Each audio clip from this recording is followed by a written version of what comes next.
Patel studio Patna.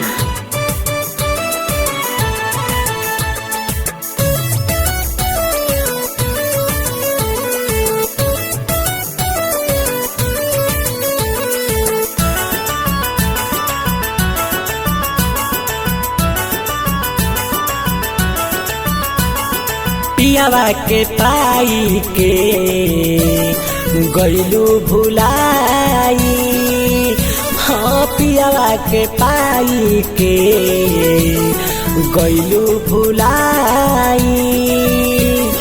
याद तोड़ा नया वेला, याद तोड़ा नया वेला, ए सनम तू बारू हर जाई, ए सनम तू बारू हर जाई।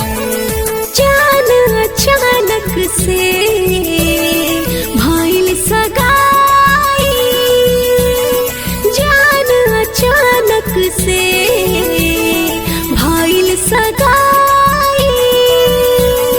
भागत रहनी घर से हम, भागत रहनी घर से हम, हमर जबरी भइल बा विदाई। ए सनम तू बारू हर जाई।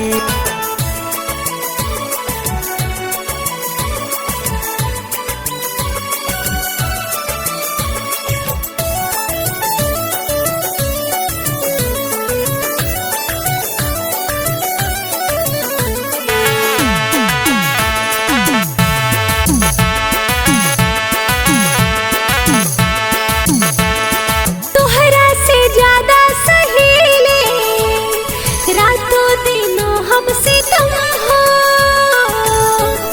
ए जान सुन तारा, तोहरा से ज्यादा सहेले रातें दिनों हमसे तुम हो।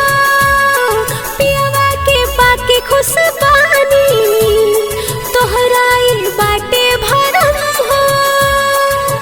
कितना बहाना जान जनाना छुपल नहीं थे जान जमाना। याद तो हर तर पावेला, याद तो हर तर पावेला, हे सनम तू बारू हर जाई। हमर जबरी भइल बा विदाई।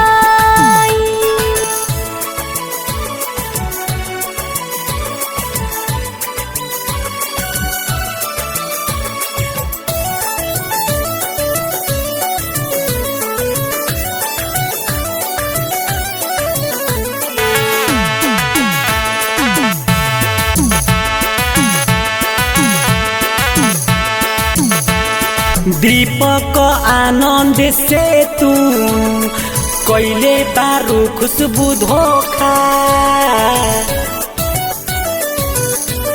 कर जा दीपक आनंद से तू कोइले बारू खुशबू धोखा।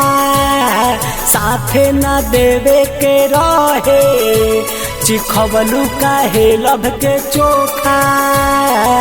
ना सतावा दुख मिटावा फसल पानी आके छोड़ावा। दिखाई का छतिया फाड़ के हम, दिखाई का छतिया फाड़ के हम, हमर जबरी भइल बा विदाई। ए सनम तू बारू हर जाई। पियावा के पाई के गइलू भुलाई। जान अचानक से भइल सगाई।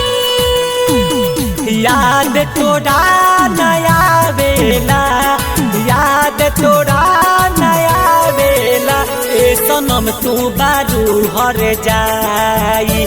हमर जबरी भइल बा विदाई। ए सनम तू बारू हर जाई।